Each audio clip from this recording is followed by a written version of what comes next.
ከብዙ ወንዶች ጋር የምትተኛ ጓደኛ ገጥማ እቤት ውስጥ ያለችዋን እንድትቀየም የሚያደርጋት መለየት አቅቶሽ ቤትሽ እየታመሰ ያለ ተለይ። ይሄ የሚያሳመው ነገር በጊዜ ካልታከመ ይገልብሻል። ቤትሽ ከሌሎች ቺኮች ጋር መጫወት በጣም እርድና መስሎ በትዳር ላይ እንዴት ቺት ማርግ ጣፋጭ እንደሆነ ይመክሩሻል። ትዳር አጋራችሁን ጠበቅ አርጉና ያዙ። ከነሱ ጋር ምሽታችሁ ህይወታችሁ ጧት ትምስም ይልባችሁ። ምርቅን የምትል ከሆነ ማክሰኞ ቀጠሮ ይዘናል። እንግዲህ ከጋብቻ በኋላ ስለሚደረግ ጥንቃቄ ነው የምናወራው። የምነግራችሁን ነገር እኔ ርዕሶችም ይሁን ትምህርቶችም ማዘጋጀው ከምሰማው ነገር እጄ ላይ ከሚመጡት ኬዞች ተነስቼ፣ ምክንያቱም ሆት የሆኑ ኢሹዎች አሉ ከተማ ላይ። ከነሱ ተነስቼ ያሉት ችግሮችን እንዴት ነው እነዚህ ችግሮችን ቁጭ ብሎ የከተብኩኝ ችግሮች እያከምኩ ነው የምኖረው ወይስ ችግሮች እንዳይቀሰቀሱ ችግሮች እንዳይነሱ ለችግሩ መፍትሄ ብናበጅ ይሻላል የሚል ነገር ይዤ ነው ዛሬ ማወራ። በጣም ብዙ ሰዎች አሁንም የተጋቡ የሄዱ ችግር ውስጥ እየገቡ ስለሆነ ስለዚህ ምንድነው የምንጠነቀቀው ፓስተር ቸሬ ካላችሁ፣ የመጀመሪያው አግብታችሁ ትዳር ጀምራችሁ ትዳራችሁ እንዳይመታ በጣም መጠንቀቅ ያለባችሁ ከመጥፎ ጓደኛ ካልባሌ ጠባይና አመል ካለው ጓደኛ። ይሄ እንግዲህ ከጋብቻ በኋላ ብያቸዋለሁ። ከጋብቻ በፊትም ላሉ ሰዎች በጣም አስፈላጊ ነው። ከመጥፎ ጓደኝነት ያላችሁ ሰዎች ተለዩ። ከመጥፎ ጓደኝነት ይሄ ከማይሆኑ አይነት ልምምድ ውስጥ ካሉ፣ ከማይሆን አይነት ባህሪ ካላቸው፣ ከማይሆኑ አይነት ህይወት ካላቸው ጓደኞች መለየት አለ ህይወታችሁ እንዳይመታ። ምክንያቱም የቅርብ ጓደኛችን ወይም የቅርብ ወዳጃችን እንዲሆን እግዚአብሔር የሰጠን የትዳር አጋር ስላለ ነው። ስለዚህ እግዚአብሔር ሲሰጣችሁ ሁለቱ አንድ ይሆናሉ ብሎ ጓደኛም እንዲሆናችሁ ነው። ትዳር ጓደኛ የሰጣችሁ ጓደኛችሁም ነው፣ ትዳራችሁም ነው፣ ሁሉም ነገራችሁ። ስለዚህ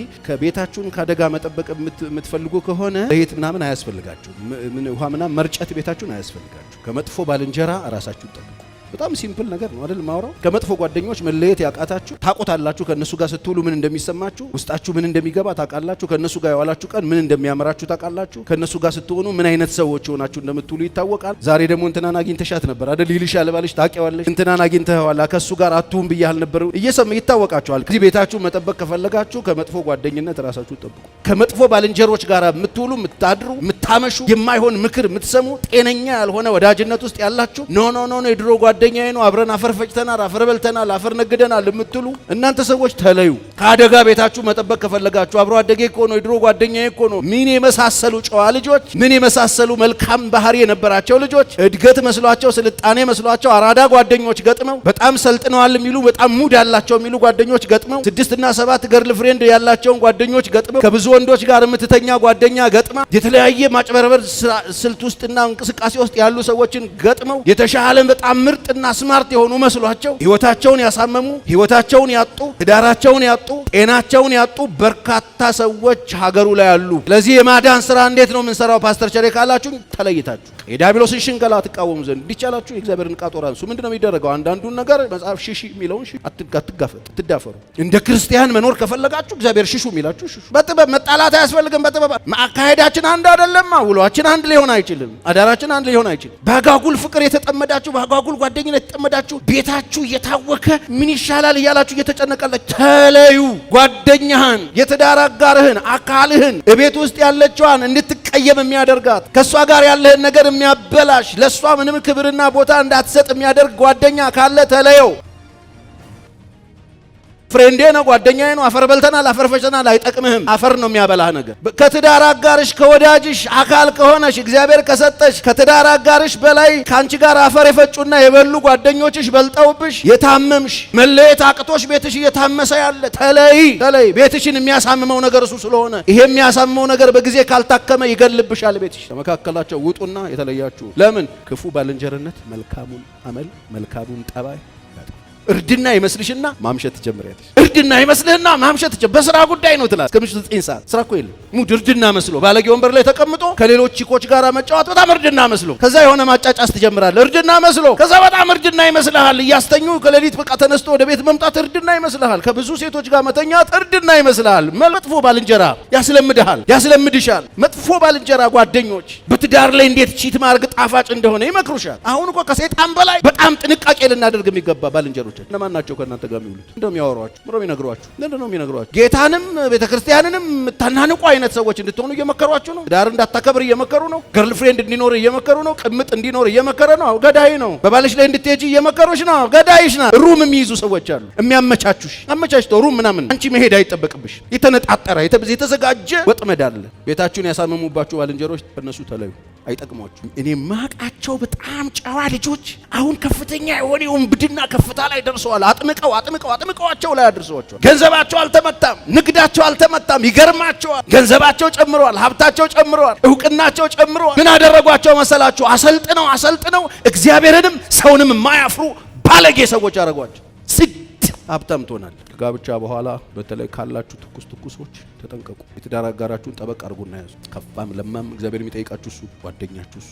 ጣል ማድረግ የጀመራችሁ ሰዎች መለስ ወደ ቤት፣ ተወት ማድረግ የጀመራችሁ ሰዎች መለስ በሉ ወደ ቤት። ከነሱ ጋር ውላችሁ ማታ ጊልቲ፣ ጸጸት፣ ንስሐ መግባት፣ ለቅሶ፣ ከነሱ ጋር ምሽታችሁ ህይወታችሁ ጠዋት ትርምስምስ ይልባችሁ። አንለየም ብትልስ አንለየም ካልክ ጀምሮታል ትኩሳቱ። ካንሰር ይሆናል፣ ይገልብሃል። ቤትህ ልክፍክፍ እንዲል በጽድቅ የምትኖሩ ሰዎች በሌብነት እንድትኖሩ የሚያደርጓችሁ ጓደኞች ከየትም እኮ አይደለም ይመጣ። እምቢ ያላቸው ሌላ ሞልቶ የለ እንደ ታዲያ ጠቅጠቅ አድርገህ በስውር እንዲያታረግም የሚመክፉ ባልንጀራ እግዚአብሔር አይናችሁን ይክፈተው። ግዴላችሁ ራቁ፣ መጽሐፍ ራቁ ስለሽ።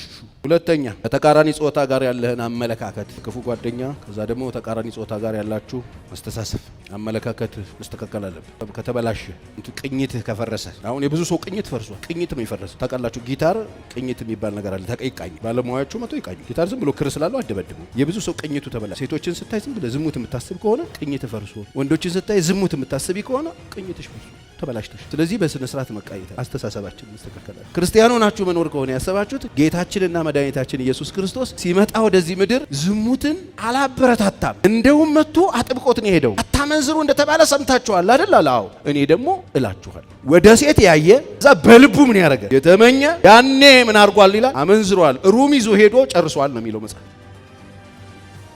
ስለዚህ ምንድነው ፓስተር ቸሬ መጠንቀቅ ያለብን? ሐሳባችንን መጠንቀቅ አለብን። ሚስት ላይ፣ እህት ላይ፣ እናት ላይ፣ አክስት ላይ ሁሉም ሴት ተደባልቆብህ ዝሙት እንድታስብ ካረገ ህመም ውስጥ ነው ያለው። እህቶችን ስታገኝ ምንድነው የሚሰማህ? ሰው ሴት ሰላም ስትል ምንድነው የሚሰማህ? ሴት ሁሉ ስታይ እንደዚህ ምርቅን የምትል ከሆነ ማክሰኞ ቀጠሮ አስይዘና እንደ ኩፍኝ የምናስወጣልህ ነገር አለ። አሁን እኮ ይሄ ስለተበላሸ ነው እኮ ሀገራችን ላይ አላያችሁም? አባት ልጁን አላያችሁም? እናቶች ልጆቻቸውን። በጣም እኮ ብዙ ነውር ነው ተሸክመን እየሄድን ያለ ነው። ወዴት ነው እየሄድን ያለ ነው? ምንድን ነው የሚሻለን? ማን ነው የሚደርስልን? ለዚህ መፍትሄው ምንድን ነው? መንግስት ነው መፍትሄ የሚሰጠን? አይደለም። ይሄው የእግዚአብሔር ቃል ነው መፍትሄ የሚሰጥ። በእግዚአብሔር ቃል እውነት ሰው መታረቅ አለበት። መገሰጽ ያለበት መገሰጽ አለበት። ተበላሽቶበት እኮ ነው ሴት ልጁ ሲያይ እኮ እንዴት ነው ሰው እንደዚህ ሪያክት ለሰውነቱ የሚያደርግልን? ሶስተኛው በጣም ተጠንቀቅ የሚገባው ትኩሱ ቤት ላይ አንስቼዋለሁ።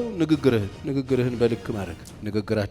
ንግግራችን ከጋብቻ በፊት መጠንቀቅ አለብን። ከጋብቻ በኋላ መጠንቀቅ። ከጋብቻ በፊት ያለው ንግግራችን ጥሩ ነው። ኮንቨርሴሽናችን ተግባቦትን ይፈጥርልናል አይደል?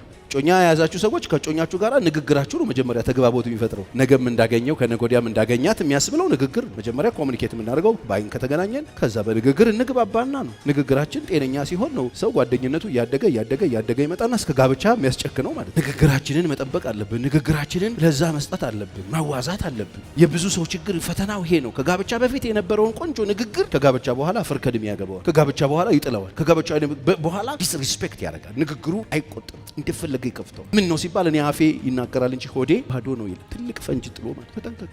በንግግር ያበላሸው አገር ቤት ባመጣው ነብይ አታስተካክለው። እመነኝ ተተክሏል ይላሉ ሰዎች። ጭርዬ ቁስል ነው ውስጥ ኮብሎኛል። በጸሎት አይጠፋም። በዘይት በርሜል ውስጥ ብትከተው አይጠፋም። ንግግራችሁን ጠብቁ። አንዱን በጣም አስቀይሞ ጎድቶ ትጸልይልኝ ጌታ ሚስቴን እንደው ጥቂም እንድትረሳ እንዴት ነው ዲሽቃ ተኩሰ ቤት ላይ አነጣጥራ ትልቅ ዙ 23 ተኩስ። ከምን እንጠንቀቅ? ከንግግር። መቼ ሁል ጊዜ ንግግራችሁ ምን ይመስላል? መጽሐፍ ቅዱስ ሁል ጊዜ ንግግራችሁ በጨው እንደተቀመመ በምን ይሁን? በጸጋ ይሁን። ጸጋን የሚሰጥ በጎ ቃል እንጂ ክፉ ቃል ካፋችሁ ምን አይበል ይላል፣ አይውጣ። ስለዚህ ባልና ሚስቶች ንግግራችሁን ቆጥባሉ። ይሄ አወኩሽ ናኩሽ የሚለው የሀገራችን ብሂል በጣም ቆሻሻ ብሂል። እሱን ተሸክማችሁ ቤታችሁ ውስጥ አትግቡ። አወኩሽ ናኩሽ ነው። አንድ የራቁቷን ካገኘሽ በኋላ ማዋረድ፣ ማንኳሰስ፣ ዝቅ ማድረግ፣ ዲስሪስፔክት ማድረግ፣ እንደፈለጉ መለደፍ ነውር ነው። ከምን እንጠንቀቅ? ከንግግር ተጠንቀቁ። እግዚአብሔር ትዳርን አይሰራም። ትዳርን የምንሰራው እኛ። እግዚአብሔር ትዳር ሰርቶ ሰጥቶ አያውቅም። ትዳርን መጥፎም ጥሩም ማድረግ የሚችል ገቢው ሰውዬ ነው። ቤትን ጥሩም መጥፎም እግዚአብሔር አያረገውም። ቤት ነው የሚሰጥ፣ ሰው ነው የሚሰጥ። ጥሩም ማድረግ ትችላለህ፣ መጥፎም ማድረግ ትችላለህ። ጥሩ የምታረገው አሁን የነገርኩህን ከተጠነቀቅክ ጥሩ ታረገዋለህ። ቤቱ ካልተጠነቀቅክ ደግሞ ሲኦል ይሆንልህና እግዚአብሔር ለኔ ግን እንደዚህ አይነት ትዳር ለምን ሰጠኝ ትላለህ። እግዚአብሔር ለማንም ሰው ክፉ ትዳር ሰጥቶ አያውቅም። ትዳሩን ክፉም በጎም የሚያደርጉት የገቡት ሰዎች ናቸው።